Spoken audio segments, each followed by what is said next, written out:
Fear prompts teens to act impulsively. Brain activity may help explain why crime peaks during teen years, by Laura Sanders, 2013. A threatened teen may not back down. One reason? The teenage brain appears to undergo a rewiring that can prompt this response to fear. That's the finding of new research presented at a meeting on November 10th, 2013. Its authors say their findings may help explain why criminal activity peaks during the teen years. They reported their observations in San Diego at the Society for Neuroscience meeting. Neuroscience deals with the structure or function of the brain and other parts of the nervous system. Christina Caudle of Weill Cornell Medical College in New York City and her co-workers tested impulse control in 83 people. This is an ability to overcome our emotions so that we don't react in ways we shouldn't. The test volunteers ranged in age from 6 to 29. Caudle's team asked each to press a button when a photo of a happy face quickly flashed onto a computer screen. The scientists said not to press the button when a threatening face showed up.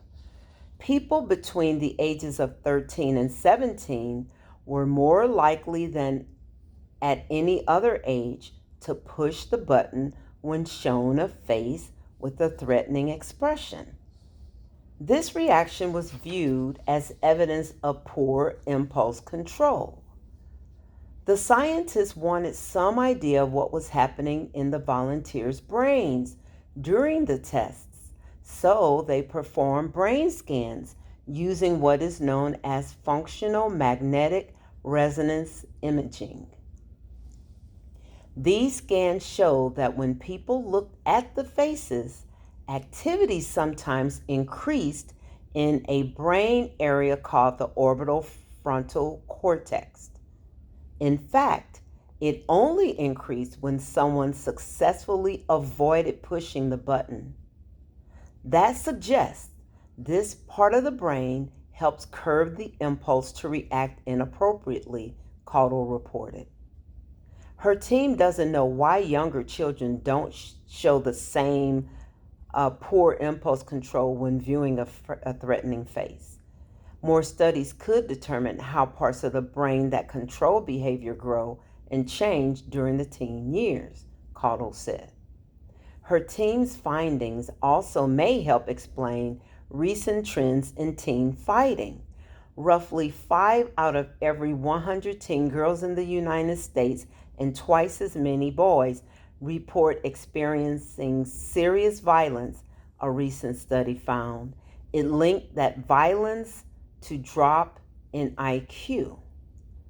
If confirmed, latest data would suggest parents and schools should realize how vulnerable teens are to behaviors that might pose harm to their still developing brains.